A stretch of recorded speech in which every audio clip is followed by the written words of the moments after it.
alien spacecraft did not crash in Roswell, New Mexico in 1947.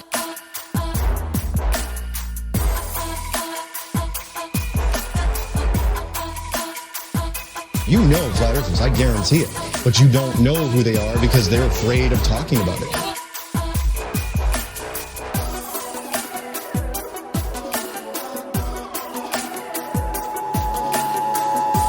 This is not a test. This is your emergency broadcast system. Hello and welcome to the 75th annual Subliminal Deception Podcast, your weekly dose of conspiracy theory bullshit. My name is Cody and I'm joined by my pal Phil. How are you? Doing good, buddy. How about yourself? Not doing too bad. It's been a pretty nice week in Iowa, or Minnesota, I should say. We were just talking about Iowa, so I got confused there. It's never a good week to be in Iowa. Absolutely not. Apparently, they always just get the worst of everything there. But Phil, we need to hear a Julaine Maxwell update. Why don't you take us on that journey? Well, it's a little bit old news, kind of, but Julaine Maxwell, earlier this week, I guess she was denied being allowed into general population and to be taken off of suicide watch. So, still alive. I was completely wrong. I think your guess is coming up in a month, but from today, actually. But there is other news. Apparently, she's in more trouble. Uh-oh. So a man who goes by the name Merlin, he lives in England, and he claims that Julaine Maxwell drugged and abused him, and he is now suing her for $10 million. So she did this to a potential wizard. Yes, apparently she did this to a wizard. So the man is claiming that he was drugged and sexually abused by Julaine Maxwell, and he is suing her in Manhattan federal court. I mean, I'm not doubting that this didn't happen to the man, but I feel like their profile between her and Jeffrey, it was only women that they did that to. Yeah, I'm pretty sure that this lawsuit's not exactly going to go very far. Apparently he found a lawyer to pick this up for him. Well, I mean, she does have a lot of money. Well, I don't know. I assume she has a lot of money. She has a lot of money, but I don't think she can touch any of it right now. I'm pretty sure all of her shit was frozen. I should probably know this, okay, she's obviously in jail. I'm kind of wondering if she can't access her money, but can her lawyers access her money to pay them? I'm not exactly sure. I don't know how that works. If they get paid by her estate later on. I don't know. All I know is the guy from The Staircase. I don't know if you ever watched that, but he proves that you can kill 2 wives and be rich and get off of it. Oh, yeah, you can do anything and be rich. As long as you're rich, you can get off of it, pretty much. Did you watch the documentary? No, I have not.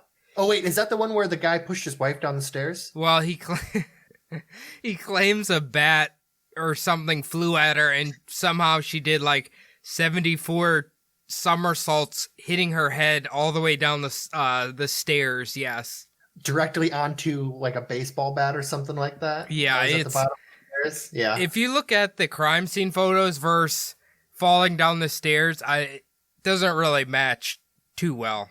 Just like that movie Mystery Men, how he accidentally fell down the elevator chute onto 7 bullets. Yeah, I don't.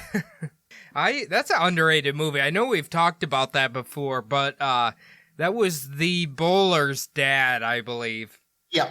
Yeah, I forgot what the actress's name is in real life, but she was one of those actresses that was in everything, like comedy during the 90s. It was Janeane Garofalo. Yeah, Janeane Garofalo. Yeah.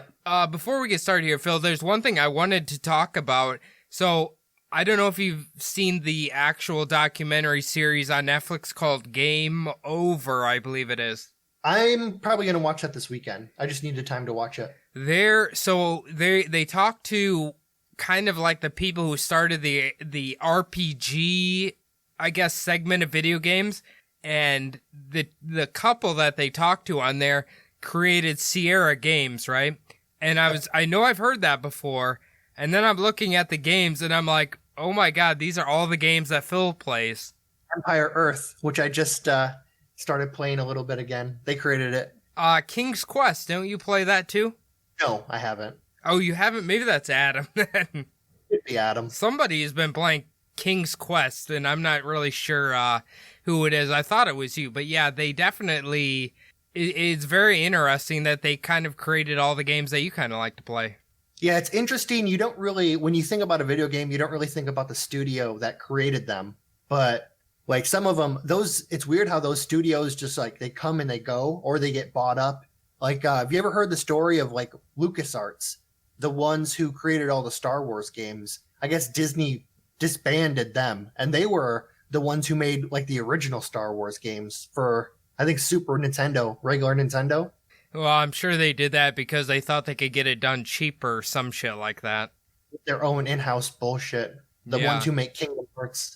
We need to be like keeping an eye on Disney. Disney is a subject that I definitely want to do on this show at some point, but there's so many like layers to it. There's so many different tentacles coming off that can branch into different conspiracies revolving around Disney, and some of them are kind of credible.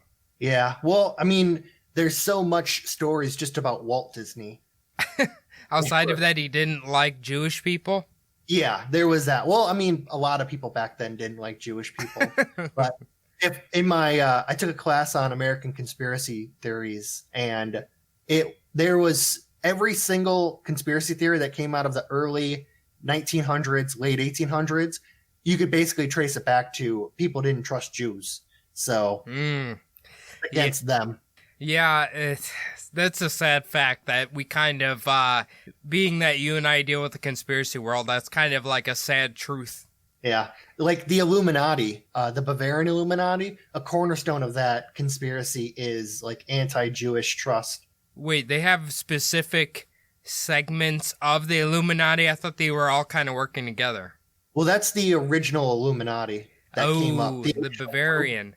Gotcha. Gotcha. Okay. Well, let's talk about something that is not, well, I don't think it's involving the Illuminati, but have you ever heard of the Hope Diamond? Yes, I have. I couldn't pick it out of a lineup, but I have heard of it. I mean, it's a very lovely jewel, we'll give it that. Now, the reason that I chose this one was because we've done things like, God, I can't even think of the name, the Busby Death Chair. We've talked about the Pharaoh's Curse, the Mummy's Curse, things like that. So the Hope Diamond has a lot of death associated with it, which is kind of where this whole conspiracy comes into play. So we're going to learn about the history of the diamond, all about it, and then kind of follow the bodies that are associated with it, for a lack of better terms there. But we'll start off here with the Smithsonian National Gem Collection on display in the National Museum of Natural History in Washington, D.C., includes exquisite gems such as the Napoleon Diamond Necklace, the Mary Louise Diadem, the Mary Antoinette earrings, the Spanish Inquisition necklace, the Portuguese diamond, and the Hooker emerald, and of course, the one we're most interested in, the Hope Diamond, because of the deaths associated with it. Now, have you heard of any of these other pieces of jewelry here? I mean, it sounds like almost all of them have death associated with them. Yeah, it really does. One of them that popped right out, besides the Hooker emerald, which is pretty interesting, but the Spanish Inquisition necklace, I'm guessing that was used to choke heathens in the past. It's just basically a leather strap. That's the ultimate power.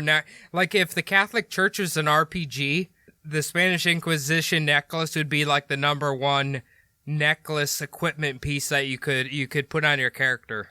Oh, I imagine. Yeah. Wait, it just drains the life right out of people. You know what the Hooker emerald is? No, I don't, but I'm guess there's a trick, kind of like the ping pong trick that you see at some strip clubs. Is that what it's involved in? I mean, it definitely could be. I don't know. I don't know what that is. Some of these are kind of kind of interesting. I bet the Napoleon diamond necklace is really small. It's probably the size for children, huh? It probably does have a complex associated with it. The Marie Antoinette earrings, I wonder if they picked those off of her headless, like when her head was taken off of her body. I wonder if they just took those off of her ears at that time. Wouldn't doubt it. It's funny because we're going to be talking about her later in this episode, and that's why I mentioned you're the history master, so you're going to be sliding into this like a glove. Yeah. If you ever see the old, I believe it's a wood carving that they make prints off of, but you can actually, there's a legend that after they took her head off, they held it up to the crowd and she like gave them a scowled look on her face and then like opened up her mouth, almost like she was saying something after her head was taken off of her body. Well, I mean, they cut her head off. You better be giving them a dirty look. Yeah, well, I think your brain's still alive for a few seconds after your head comes off your body. So maybe she was angry with them, thinking mean thoughts. I feel like if either of you or I got decapitated, I feel like we might be a little angry about it. Yeah. Oh, yeah. That'd be cause for a mean look. Anyway, now the Hope Diamond is also known as Le Bijou des Roux, the King's Jewel, or Le Bleu de France, the France Blue, or the Tavernier Blue. We'll get into why it's called those later in the episode.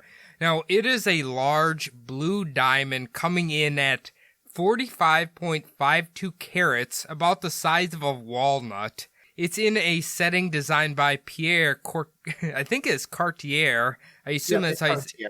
Yeah, we'll talk about him later as well. Surrounded by 16 alternating pear-shaped and cushion-cut white diamonds on a chain of 45 white diamonds, which makes its value around $200 to $250 million. So it's expensive to buy this fucking thing. Yeah, it's either worth $200 to $250 million, or if you realize what diamonds are actually worth, about 85 cents if you crush them all up and put them in saw blades. You know what's interesting, though? So the Hope Diamond itself is so valuable because it is a deep blue colored diamond. Now, apparently, deep blue colored diamonds are already valuable, but they almost never are more than just a few carats. So to find one, and when we learn about the original size of this thing, which is almost double of what it is at now, that thing is so rare. Like this diamond, I cannot explain to you how rare this diamond is. Well, I can imagine, yeah, with the deep blue color, I can see why this diamond, obviously it's so rare and it's so beautiful. They cut it perfectly and it's hundreds of years old. I can see how it'd be worth. I bet you can't even really put a price on it. No, absolutely not. Like from my understanding, like blue diamonds just do not get that big. Like they just do not. It'd be like, okay, we're looking at the Napoleon lineage of family members, and all of a sudden you got one that's like 6'6". That's how rare this diamond is. It's just not going to happen. Yeah, it is funny because you hear commercials. Like I listen to the radio or you're watching on TV, you see like the diamond commercials. They talk about how they also sell manufactured diamonds, the ones that they can make. Mm-hmm. And it's weird that those diamonds, they charge just as much money as those diamonds as they do for real diamonds. They claim for the same price you get a bigger diamond with the manufactured diamond or whatnot. But when they're telling you that they can make these, it tells you just how not rare diamonds are. It's a, what's that Belgian company? They're kind of are they Belgian or Swiss? They kind of like control the fake diamond market. Well, there's De Beers who has huge vaults, and they're a cartel. They control like the world reserve of diamonds. They have them all stashed away, basically like locked up in their basement. And they control, so say if you're a diamond dealer and you go there, what they'll do is they'll just give you a box and say, okay, here you go, give us the money. And then you open that box and whatever you get, you get. But what I'm saying is they create a fake rarity to the diamonds. Like Oh yeah, the rarity is they store all these diamonds. If they let out all of those diamonds onto the market, the diamond market would just completely crash because people would realize how many diamonds there are and how not rare diamonds are. Obviously this blue one is extremely rare, and I think certain colors, like I think pink, is also rare too, in a larger size. Oh, yeah, I'm sure. I remember it was a few years ago in Russia, they had discovered it was where an asteroid had hit, and I think it had been buried, but there was still a cave there. And when they located it, it was full of fucking diamonds. And if Russia had decided to, like, just sell them, because Russia's not going to listen to goddamn De Beers, that they could have destroyed the diamond market. But I think a lot of those diamonds were industrial diamonds as well, so you would have to use them for like tools and such. Well, that's the thing about like the world market. Would you rather take those diamonds, flood the world market with it, and get no money back, or would you rather sell it to De Beers? They would give you money to not flood the market, and you'd be getting that money anyway. Because what would you rather do? Flood the market and sell your diamonds for nothing, or sell it to De Beers and get top dollar? Yeah. Yeah, well, I'm assuming we know what Russia probably did. I imagine, yeah, they probably went along. Anyway, so let's get into the origin story of the Hope Diamond. Now, the very beginning of it is a little clouded, okay? So the legend of the Hope Diamond goes that it was discovered in India and was initially placed on the brow of a statue of the Hindu goddess Sita, and was placed inside of a temple. Very Egyptian-like, I guess you could say. Now, eventually, a Hindu priest plucked the gem out of the idol, either attempting to steal it or whatever he wanted to do with it, but eventually he was caught for his crimes, and his punishment was to suffer a slow and agonizing death. And I think it is in the 1400s, I believe, is when they think it was found in India. When it was originally found, or when they found it on this priest? Well, the thing is, let's keep in mind, Phil, this story could be all horse shit. Okay? Oh, okay, gotcha. It's building a mythos about this diamond. More people believe that it was just a big-ass blue diamond that they found in a mine in India. That's more what more people believe actually happened, but some say that they were using it on this idol statue that they would pray to, and the little priest stole it, and it almost sounds like something out of Indiana Jones, really. So it's almost like some future diamond merchant maybe sold the story that it was placed on top of some ancient idol of, what was it, Sita? Yeah, Sita. I should have looked up what she was the goddess for. I'm not quite sure, but yeah, that's kind of the legend of the origin story of the Hope Diamond. And obviously, as we're going to find out, the Hope Diamond goes through a lot of kings' hands to the point where it is now. So I was going to say, I'm willing to bet that at some point a British person stabbed a bunch of people and then said, "Hey, look at this cool diamond I found." Well, you're not too far off, but I think that's about 300. Well, yeah, I'd say about 200-300 years from now before the Brits get their hand on it. Now, eventually, the Hope Diamond fell into the hands of a French gem merchant named Jean-Baptiste Tavernier, who would sell it to King Louis XIV. Now, at the time that King Louis came to own it, the Hope Diamond was sitting at a whopping 110 to 112 carats. So that is over double the size that we see it as now. That is insane. That is a big diamond. I wonder what it actually looked like. It probably just looked like a baseball-sized, like, jagged rock that was like just blue, pretty blue, you know? Yeah. I mean, I don't know. It's very interesting. It'd be so weird to look at it in that state. Mm-hmm. But God, that's big. Now, King Louis XIV eventually recut the diamond down to around 67 carats. Apparently, this is when he renamed it the French Blue. After this, he would place it on a ribbon, and then he would wear it for certain ceremonies, almost like a symbolic thing, I guess. And this is kind of where, well, I should say, the Hindu priest, I guess, is technically the first death associated with it because he was tortured to death or whatever.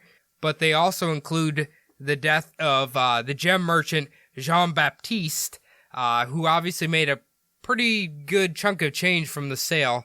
Eventually, he was apparently mauled to death by a pack of wild dogs. As he should be. Yeah, it's, some people say it was a Hindu priest who was the first death, and some say it was Jean-Baptiste who was the first death. This reminded me because my research when I was, like, doing Elizabeth Bathory and stuff, there's a few people who got mauled by wild dogs. Were just wild dogs just, like, everywhere? I would imagine that you were more likely to be killed by wild dogs. Like back in these days, we have a lot of controls in place to keep people from being eaten by wild dogs. But if you like go around any like suburbs, people who let their dogs out at night, they do form packs. And even like the tamest lapdog will become like a gang member at night. So, well, I mean, once their survival instincts kick in, then they're ready to go. They turn into a herd. Now, there's a gentleman by the name of Nicholas Fouquet, I believe that's how we say it, who worked for King Louis XIV, and he is said to have worn the diamond for a special occasion. Shortly thereafter, he fell out of favor with the king, and he was banished from France. Now, not only being banished from France, apparently he was arrested as well, and initially his sentence was 15 years, but then the king charged him with life imprisonment, where he spent the rest of his life at the fortress of Pigeonhole. Now, there was one website who claims, have you heard of the Man in the Iron Mask? Yes, I have. Apparently, this is supposed to be this guy. Allegedly. I don't know. But they try to wrap it into, he touched the diamond, and then he basically got a rot in prison. We don't really know what his crimes were. But yeah, the Man in the Iron Mask, that has been attributed to like a few people throughout the years. There's quite a few different legends. Maybe we'll have to do that one episode, because I don't really know that much about it outside of Leonardo DiCaprio acting in that movie. Yeah, and I think that was, what was that, the Four Musketeers story? Or Three Musketeers? I don't. Well, there was literally a movie called The Man in the Iron Mask. Yeah, no, in the story, it was the Musketeers deal. But I haven't seen that movie forever, so. Gotcha. Well, anyway, they put Nicholas in with the curse, whether you want to believe it or not, whatever. But King Louis XIV, they associate his death with it. He died of gangrene at the age of 77. Not a pleasant way to go out. No, it's not. But living to the age of 77 back then is actually kind of, you would be considered an extremely old man. Hey, that's very true. So yeah, I think what we're going to learn here is they're kind of grasping at straws with the curse of it, I guess. Okay, yeah. That's so basically it's kind of like with the Egyptian story we did. Anyone who dies of anything, they associate with the curse. Yeah, and as we'll find out, kind of the most well-known curses with this Hope Diamond are in the 20th century, and that's when a guy kind of wrote a book about it. So that's where the legend started to go. Although this, if we're being fair, the Hope Diamond is associated with a lot of people who died, so, you know. Yeah. But anyway, after King Louis XIV, it was handed down to King Louis XV, who eventually recut the gem once again. This time, he had them create an elaborate pendant known as the Order of the Golden Fleece. Have you ever heard of this thing? No, I have heard of the Golden Fleece. That's kind of an old, like, Greek thing, right? Greek mythological story, yeah. I should have linked a picture in here. It looks pretty neat, actually. It kind of looks like an award you'd win at like a track meet or something. That's the best way I can describe it. Like literally, you come you come in third place at a track meet, you're gonna win something that resembles the Order of the Golden Fleece.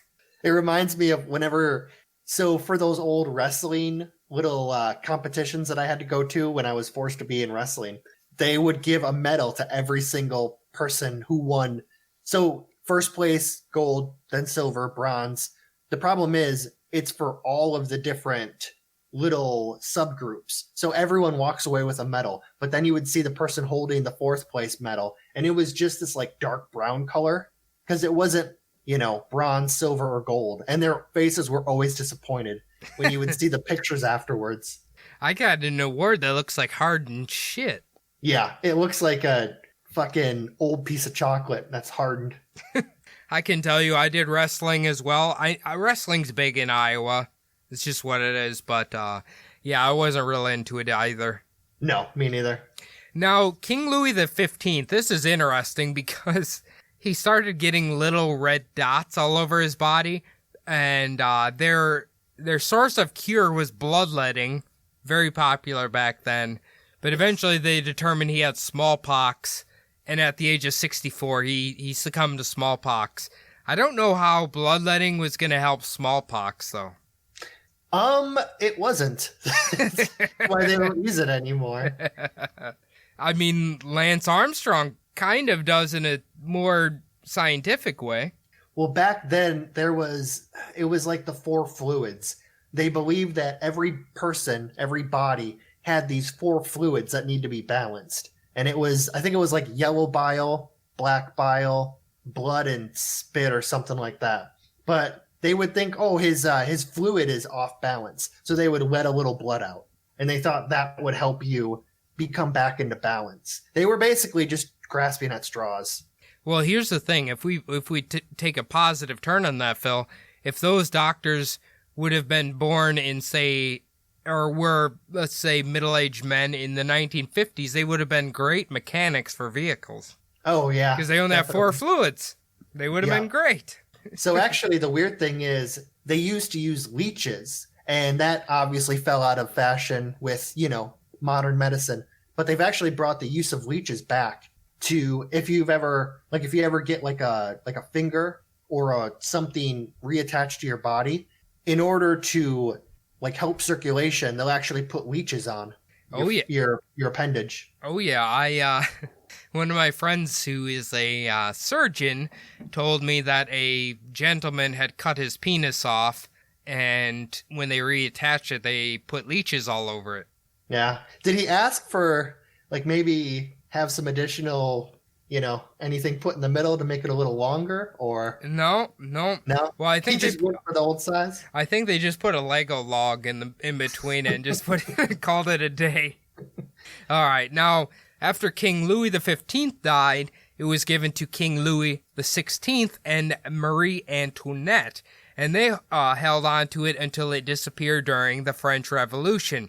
Now, like you mentioned earlier, they associate the beheading of King Louis and Marie Antoinette as part of the curse of the Hope Diamond. So, what I find interesting here is when I was doing all the research for this, Bianca and I just so happened to, or she forced me to watch Les Mis. Are you familiar with this film? Yeah, I have seen that film. Part of it, the singing kind of gets me out of it. But well, anyway, yeah, same for me. But anyway, so in the film, they make it appear, and apparently in the book as well, they make it appear as if that is the start of the French Revolution, because it's dated in, the film's dated in 1930 or 1832 or something like that. And for a second there, I was like, is my notes and dates messed up? Then I realized that that's not actually the French Revolution. No, it's not. No. It apparently was something, what'd they call it? Like, I can't remember now, but it was like a small uprising, and they were taking it out within like 15 minutes or something. So, yeah, the weird thing about that time, and it happened later on in Germany, there was a lot of, like a big movement towards representative government. And Germany is a really big story about actually like becoming a success story of the people actually getting power. But France was really turbulent after the French Revolution. It kept going back and forth between like representative democracy, republic, and a king. Napoleon's, I think, great nephew or something became the king eventually. But well, during that movie, they talked about someone called the People's King that they were revolting. I can't remember his name. But anyway, back to this, Phil. Wasn't Marie Antoinette wasn't a bad person, though, right? Or no, was she? She was just a rich person who kind of didn't care about French people, and French people didn't really like her because they could tell that she didn't really give a fuck about them. She was Austrian, so. Gotcha. I didn't think she was the bad guy necessarily I don't really know that much about the French Revolution, but I thought everyone said she wasn't necessarily the bad guy in the monarchy there. No, she wasn't. It's just the fact that really there was a lot of propaganda out against her, and like public thought was really like going against her, especially when they heard about all of the extravagant shit that she did. But it's not like she did anything different than any other monarch at the time was doing. So it's not that far off than Tsar Nicholas and his wife then, huh? Yeah, it's just people, especially that's a good point because she was also, the Tsarina was also from a country that was considered to be the enemy. And the Union was trying to make the relationship stronger, but people still hated the other country, Austria. Yeah. So they were talking shit about Marie Antoinette, especially because the French and the Austrian customs towards the monarchy were so different. Right. Well, anyway, back to this here, Phil. So they associate Mary Louise, Princess de Lamballe, who was a member of Marie Antoinette's court and was her closest confidant. Now, she was killed by a mob in the most horrific fashion, apparently hit with a hammer, decapitated, stripped, and disemboweled, among other things. Her head was impaled on a pike and carried to Marie Antoinette's prison window. I don't know why they throw her in there as well with the curse of the Hope Diamond. I feel like she might have been just an innocent bystander. I don't know. What do you think? Yeah, it's a weird. They did so much shit to her. I mean, just maybe because she was associated with Marie Antoinette, they did all of this crap to her. But that is a lot. That's like, brutal. That's like some Game of Thrones shit, dude. That's more than they did to Gaddafi, pretty much. Oh, I know, that's brutal. She's the most brutal murder of all of this, but man, that is just, it's like, I don't know, they took her whole body apart, basically. Pretty much. Oof. There was, I mean, that fucking city was Versailles and Paris. All of that was so out of control during this time. I imagine a crazed mob of revolutionaries were kind of just like killing everybody. Oh yeah, and there wasn't even like the leadership of the people, like the people's leadership. It kept switching from one side to another. So the people were at war with each other. They were all at war with the monarchy. Once people started to realize France was in turmoil, every single country started fighting France. It was a horrible time to be living in France at that period. Apparently. Now, Let me go on to these next two. Now, these two I find really interesting because I don't know how they got this information, but they associate these next two people with the death of, or deaths associated with the Hope Diamond. Now, the interesting thing is that a lot of the legends say that after the French Revolution, the Hope Diamond just vanished. Nobody knows what happened to it until 1812, as far as records are going, right? So I'm assuming the earrings that are now on display of Marie Antoinette, I'm assuming someone took them as well.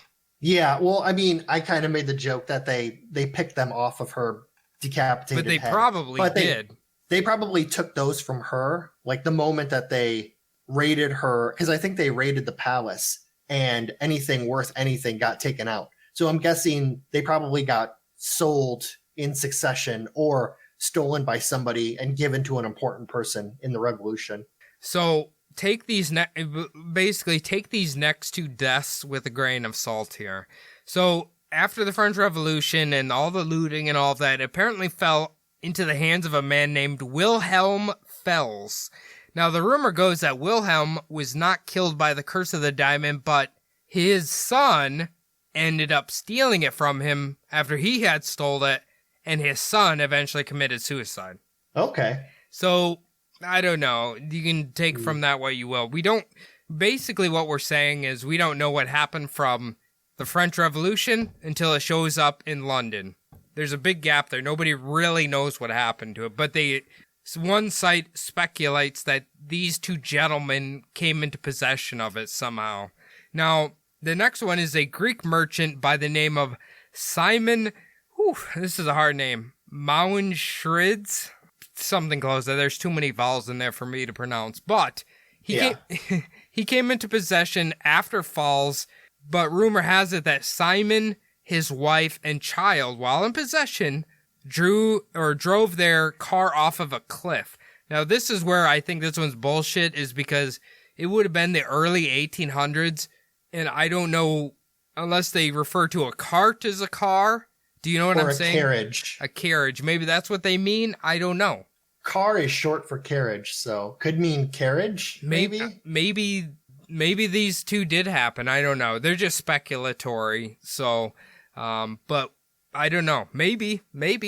I imagine you could I was going to say, we have seen in the great documentary Back to the Future 3. Hell yeah. That sometimes carriages driven by horses do go off of the edge of cliffs. So, but unlike the documentary Family Guy, they don't explode when they hit the ground. No, they don't. That was like my favorite Family Guy, where the Amish drove off a cliff and their cart explodes. Meg challenges him to a race. Yeah.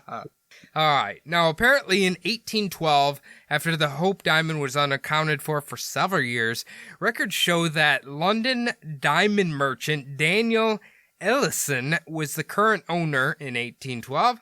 He recut it and would sell it to King George IV. Now, this is unconfirmed, but it is rumored that after the death of King George IV in 1830, he was so severely in debt that the diamond and his estate were sold through back channels to repay all of that. Do you know much about King George IV? No, not really. They basically made it sound like the crown was in so much debt because of him that they had to secretly sell this diamond to get money to pay for all of his shit. Well, so after the Revolutionary War between America and England, there was a huge debt that because England went into big debt after they fought them. England also went into debt after fighting the War of 1812 and the Napoleonic Wars. So in 1830, they would have been after years of fighting these expensive wars. I can see how they would go into debt after all of that. Gotcha. Okay. So I guess the timeline kind of matches up there then. Yeah, because they had to fight the Americans twice, the French, which was Napoleon. They had to fight him and all of his allies. That also included a lot. They fought all over Europe. So, yeah, I can see that. King George IV died of upper gastrointestinal bleeding at the age of 67, if you want to throw him into the people who died because of the Hope Diamond as well. Too much hot sauce. Yeah. I don't think British people like hot sauce. I'm just going to throw that out there. That might be why British people don't like flavor in their food to this day. Because he maybe enjoyed too many spices. And they're like, nope, no pepper, no salt, no nothing. Just... I could see King George being like, Jesus, did someone put a teaspoon of pepper in my goddamn casserole here? It's burning my goddamn mouth. He just falls down dead. He's dead instantly. What do you want on your chips? Just malt vinegar. That's all I want. I don't want to go out like King George IV. We got a new chef. He put on Laurie's seasoning salt, and then all of a sudden King George IV died. I don't know what happened. Yeah. Anyway, so through these back channels of selling it in secret, allegedly, it ended up in the hands of Lord Henry Philip Hope. And this is where it garnered the official name of the Hope Diamond. Are you related to Lord Henry Philip Hope by chance? No, I am not, but it is good to see another Philip doing well for himself. He only has one L, though. That is true. Do you have a beef against Phillips with one L? I actually do. Yeah, okay. Yeah. Okay. I tell them they're wrong. I'm sorry, you're just wrong. Your mom forgot an L, dude. I'm not going to take you serious. It could have just been that maybe Philip spelled with 2 L's is some kind of Czech Irish thing, but... Hey, that could be. Now, after Lord Philip Hope died, he passed it on to his oldest nephew, Henry Thomas Hope. Now, apparently, the story goes is that Lord Philip Hope did not have any of his own children, and the nephews were the only living heirs. So that's why Henry Thomas Hope got the Hope Diamond. Yeah, they must have a big thing in that family with using all 3 of their names. Well, it was kind of the proper thing to do in the 1800s. For a noble? I mean, for anybody, right? I don't know if poor people had 3 names. 3 names back then. Well, think about, like, on Bumblebutt when we covered Ponzi, or we covered the molasses flood, or we covered Brinkley. Like, fancy people always had 3 names. That is true. I do love to hear whenever someone emigrated to America, like back in the 1800s, their last name, they always had these weird, like, European last names from whatever country they came from. But then the person who was signing them in, they would tell them their last name, and it was like, oof, I don't like that. And they just spelled it however the fuck they felt like spelling it, and that became their new last name. I kind of wish we had that. I want to do that. Or I don't know when this happened, but you always hear about those people with the word son on the end of their name. Like, you wonder, at what point was someone asked what their last name was? They said, I don't have one, but my dad's David. So they were just called like David's son or John's son. Oh, yeah. Or the village or town that they grew up in, right? Yeah. Or their profession too. Butcher, right. Like Black or Smith, Fletcher, Tanner, that kind of shit. Phil, are you aware once podcast gets big enough, how can you and I become lords? Oh, I don't know. We'd have to do something. We'd have to help out the queen. Maybe. I will stitch her a hat. Stitch her a hat. I think you might have to actually kidnap children for her, for some fresh blood. So I don't know if I could do that. Right. We might have to take reptilian feeding studies at a local college to figure that out. That's true. Anyway. Go to Oxford for that. Now, supposedly, Henry Thomas Hope was in a considerable amount of gambling debt and would sell the Hope Diamond to a New York jeweler in 1901 named Simon Frankel for $148,000, and then he would go on to hang on to the diamond for 6 years. For 1901, you could get as much cocaine as you wanted, I'm assuming, with $148,000. Oh, yeah, you could buy a barrel full of fucking heroin for $148,000. You're balling in 1901 with that much money. Oh, God, yeah. I mean, I can't imagine. You could probably buy an entire property for just a few grand. So he was living the high life. Definitely. Now, after that 6 years, he sold it to Turkish Sultan Abdul Hamid II, and he purchased it for $400,000. Simon made a pretty good profit on that bad boy. He turned it around nicely. Have you ever heard of Sultan Abdul Hamid? No, I haven't. Maybe. Do you know where he came? Like what he was sultan of? No idea. Let me tell you a little of his story here. Now, Sultan Hamid II's entire reign was plagued by misfortune, rebellions, and unsuccessful wars. He was so bad, he apparently earned the nickname Abdul the Damned. I don't know if you want that nickname, dude. No, so what you're saying is he was the Sultan of Pittsburgh, Pennsylvania. I think he was. Before Pittsburgh became colonized like it is now, it used to be ran by sultans. I imagine there was just like all of the people in their trailer parks got together one day and said, you know what? Let's make this a city. And then they decided one guy's the Sultan. And then he became Abdul the Damned? Abdul the Damned, yep. We have the new Jesus Christ. Terry Bradshaw has been born into the world. We must move on. Dan Marino. They have a big statue to Dan Marino in the city. They probably don't like him because he didn't play football for him. That's true. Well, he did play for Pitt, but... True. Anyway, now, after this, Abdul Hamid II put the Hope Diamond up for sale, and it eventually ended up in Paris, where it came into the hands of jewel crafter Pierre Cartier. Now, I believe, like, Cartier, I've heard of that before. It's a famous, like, they have famous jeweler company. I wonder if he's maybe a descendant of the person who created that company. I very well could be. I feel like I've heard that last name before, so I would assume so. Yeah, I wonder if maybe he either set it up or if he was associated with the family. Oh, It makes sense. I'm sure he is. It seems like a lot of these people who touch these jewels, as we'll find out the next couple people who have it, they're kind of famous. Okay. Now, around 1910 is when perhaps the family who had suffered the worst of the curse comes into play. The infamous family that was that of Mrs. Evelyn Walsh Mclean and her husband Edward Ned Beale Mclean. Now, Edward Mclean was the heir to the Washington Post newspaper. We all know that. Yeah. Now, while in Paris, Pierre first sold Miss Evelyn Mclean the Star of East, a 94.8 carat white diamond for $120,000. That is a monster diamond. Yeah. Eventually, Pierre traveled to Washington, D.C. in 1911 and visited Evelyn, asking if she would like to purchase the Hope Diamond for $180,000, and she would agree. At the point it currently looks is when Pierre designed the custom setting that it is in if you wish to go see it right now. So that is his design, all the diamonds around it, right, that I mentioned earlier. Okay.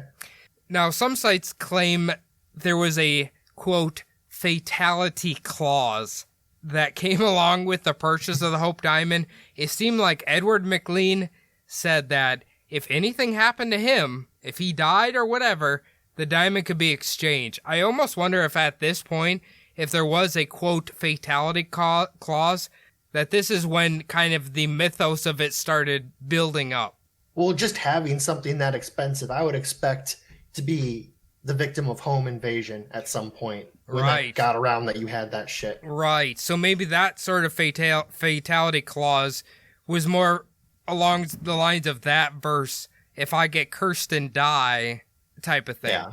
Having your throat cut in the middle of the night by your butler or a maid, just so they could strip it off of you. I can tell you, I've never trusted Alfred. No, that's true. Anyway, let me go through this timeline of deaths associated with the Mclean family. So in 1913, Evelyn's mother-in-law would die of pneumonia. In 1919, Edward and Evelyn's son, Vincent, was hit by an automobile in front of their home and died. In 1929, Edward and Evelyn became officially separated. In 1932, the Washington Post was sold at auction for $825,000. Now, apparently they were doing really bad financially, but then again, Great Depression right then, right? Yeah, that is a fucking bargain. $825,000. For that newspaper? For the newspaper. Oh, yeah. I mean, now, with the, the problems that print media is going through, you could probably get it for about that price. But back then, that's pretty good. It's not bad. Now in 1941, Ned Mclean dies in a sanatorium from brain atrophy due to alcohol saturation. Now, I looked this up. Essentially what that means is your brain cells are literally quit communicating with the rest of your body. That sounds horrible. The word atrophy means death, so... Like if you have, if atrophy in any of your limbs, it means your limb died. But man, you drink so much, your brain cells are like, fuck it, we're not trying anymore. Yeah, I've had some of those nights back in my younger days. Now in 1946, Evelyn's only daughter dies at the age of 25 of a drug overdose. In 1947, Evelyn Mclean dies at the age of 60. Now one site, again grasping for straws, mentions that Evelyn's grandson would later die in Vietnam. A lot of people died in Vietnam, I hate to say it. That family must have really hit hard times if her grandson ended up in Vietnam. If he couldn't pay his way out of it. Didn't have Bush money at that point. Yeah, definitely. But you can see there, over the next, 40 years, there's a lot of death in there. Mm-hmm. But anyway, in 1949, Henry Winston, a New York jeweler, would purchase the estate jewelry of Evelyn Mclean, which included the 94.8 carat Star of the East diamond, the 15 carat Star of the South diamond, a 9 carat green diamond, a 31 carat diamond, which is now called the Mclean diamond, and of course, the Hope diamond. So for over the next 10 years, Henry Winston took the Hope diamond, along with the other gems, all over the United States on something he called a goodwill tour. No idea what that means. Showing poor people what rich things look like, and then smacking away their dirty hands when they try to touch it. I mean, I would assume maybe that is exactly what Henry Winston had done. I have no fucking idea. Now, finally, on November 10th, 1958, Henry Winston donated the Hope Diamond to the Smithsonian Institute. Now, the final tragic event allegedly connected to the Hope Diamond is that of James Todd. Now, James Todd was the mailman who had delivered the diamond to the Smithsonian. Allegedly, after the delivery, James had crashed his truck, shattering his leg. After that, James got into another car crash, injuring his head. And after that, James Todd house burned down to the ground and apparently killed him with it. So apparently he's the last person associated with the Hope Diamond curse. It would be really sad to find out if all of that shit happened to him in one day. It was just one of those really bad days. It's like I was going to say, he gets home from those 2 car crashes and thinks, oh God, I just wanted to go to bed. And then his fucking house burns down. Then he falls asleep with a cigarette in his mouth. Yeah. He's like, I just need a goddamn cigarette. My leg's shattered. My fucking head's all jumbled. Just need a cigarette. And he passes out and dies. Yeah. But again, that could just be poor James Todd had a string of bad luck. Now, after the Smithsonian had it in their hands, it has only left their exhibit 4 times. Once it went to Paris, once it went to a South African exhibit, and twice it went to New York to be cleaned at the Henry Winston Incorporated. I don't know what there. Seems kind of fishy. They're only having it cleaned by the man who gave it to him. He probably has a contract with them. Oh, I'm sure. Finally, in 1998, after extensive remodeling of the display area, the Hope Diamond is exhibited in the new Harry Winston Room in the Hall of Geology, Gems, and Minerals of the Natural History Museum of the Smithsonian Institution. Now, Phil, what do you think? Do you think this diamond is cursed? Do you think it just, unfortunately, has a trail of tragedy that follows it? What do you think?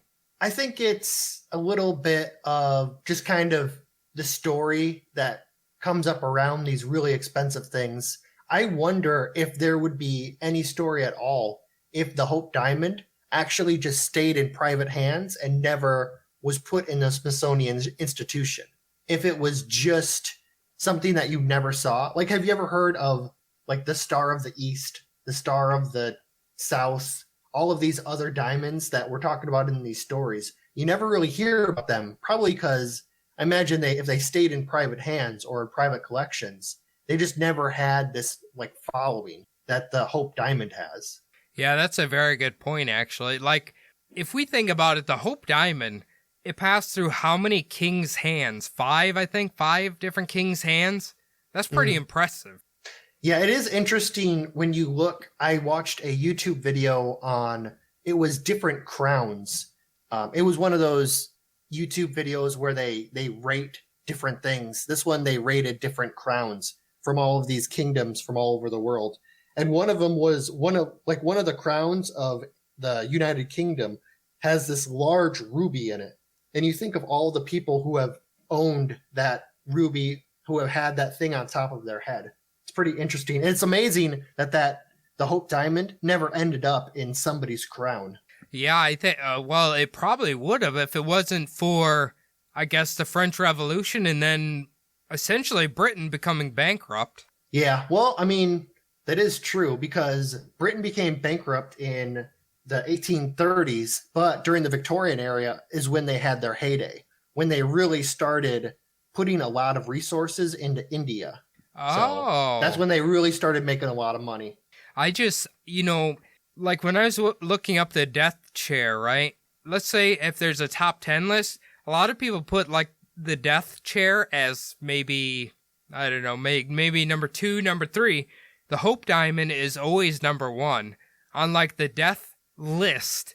But if you listen to it, a lot of these people just died. Like, people die, I'm sorry. It's just, doesn't matter who you are, you're going to face death eventually. And unfortunately, it has a death trail associated with a lot of very famous people.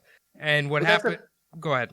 Oh, I was going to say, that's the thing about when a monarch dies, there's always some kind of weird conspiracy or story behind it. Even the guy who lived to be, 77, and just died of pretty much natural causes. His death gets some kind of story behind it. But, the poor person who was cleaning out his chamber pot, that guy drops dead and everyone's like, oh, he just kind of fucking died. And then they drag his body to the hole and throw it in, Yeah, that's very true. And especially like how they even found this diamond in the first place has like this mystical Indiana Jones type adventure of a man stealing the jewel and then he was cursed and he died and then the kings got it and yada, yada, yada, yada. Yeah, they were probably just mining for like tin or iron or something and happened to find it in the rocks. Like, oh, I bet the big chief would like this, and then just handed it to him. I should ask you if you know. So there is one site that associates the very first death, even before like the Hindu priest, with a Russian, I don't know if it was a czar or something, coming into contact with the Hope Diamond. Was, let's say in, I'm trying to do the timeline, maybe it was the 1600s when it was first found. Maybe I have that messed up, but the 1600s, did India and Russia, were they connected somehow? Any idea? No, not really. The 1600s, they wouldn't, like, Russia wasn't that big of a deal. And India was very much not that big of a deal in the 1600s.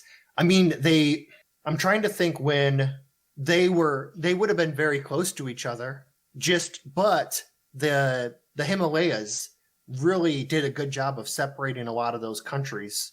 And there was also China that separated them too. So I don't really think so. Yeah, I think that might have been just some bullshit that people are throwing in there. Yeah, I mean, it depends on what time frame you're talking about. Because if you were talking about like the 1800s, then yeah, they would have there was the competition between Russia and England for control of that area of the world, especially like Afghanistan, the Caucasus, all of those places. So then there would have been maybe some, correlate, like some relation there, but I don't really think so in the 1600s. Yeah, I'm assuming just someone trying to just add to the death count associated with the Hope Diamond. But like to me personally, like the two other things we covered, let's say the death chair and even the Pharaoh's curse. I mean, you can draw a line there, but more often than not, this is just kind of accidents happen. People die of natural causes. Just how it is. I would love to see the Hope Diamond, by the way. I would see that exhibit in a heartbeat. That sounds fascinating. But if they really wanted to find out if it has a death curse, let Nicolas Cage wear it around. If he dies, then we'll know there is. If he doesn't die, then we know there's no curse on it. Yeah, well, I mean, he is an immortal being, so if he actually did die, then yeah, definitely there's got to be something to it. The same with the death chair. They should just have all of those cursed objects, like have Nicolas Cage sit on the Bugsby chair, have him wear the Hope Diamond around his neck, see if he can take him out, validity. And then have him dig up some Pharaoh's tombs, just send him in there first, see if anything happens. Oh, yeah. See if he gets eaten by all the locusts. He just walks out with all of these bugs and shit, like climbing into his skin. He's like, I wouldn't go in there. No, it's not good. He just doesn't die, though, even though the traps were supposed to kill him. Well, the best part is we'll either find out if the jewelry's cursed or we'll find out if he's immortal. So win-win either way. I was going to say one thing quick. It is always funny whenever you see like a movie or like a cartoon or anything about them finding some kind of like really valuable item, they always seem to have this montage where an extremely poor person finds it and then a slightly less poor person kills him for it. And then it just keeps going on and on until it ends up into like a king's hand, you know? I mean, it's kind of what happened with the Hope Diamond, really. You imagine that's probably the same thing that happened back before like history was recorded of this. Some poor miner probably found it, and then that miner was killed by his supervisor, and then so on until the deaths leading up to it. So there's already probably a lot of death associated to it within the first years of it being found, you know? Oh, without a doubt. Those are just undocumented deaths. All the undocumented deaths is what I was getting to. Yeah, but anyway, Phil, if anybody's seen this exhibit and wants to let us know about the Hope Diamond, where can they tell us about it at? They can hit us up on our email, subliminaldpodcast@gmail.com. They can also get to us through our Instagram on Subliminal Deception Podcast on IG. We love hearing from everybody. A lot of great suggestions in recent weeks, a lot of great everything, a lot of great activity, so keep it up. Cody and I also have our own Instagrams. Mine's SDPodPhil.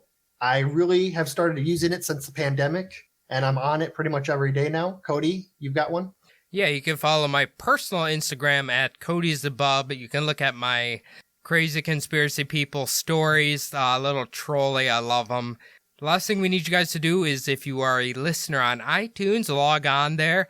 Leave the show a 5-star review, write whatever you want. It really helps the show grow. If you're a Spotify user, log on to Spotify, hit the follow button. That's all you have to do. You'll always be updated when we drop the latest episode. Otherwise, guys, I hope you enjoyed the episode. A little history lesson here and learning about a very precious jewel. We'll see you next week. Thanks, guys.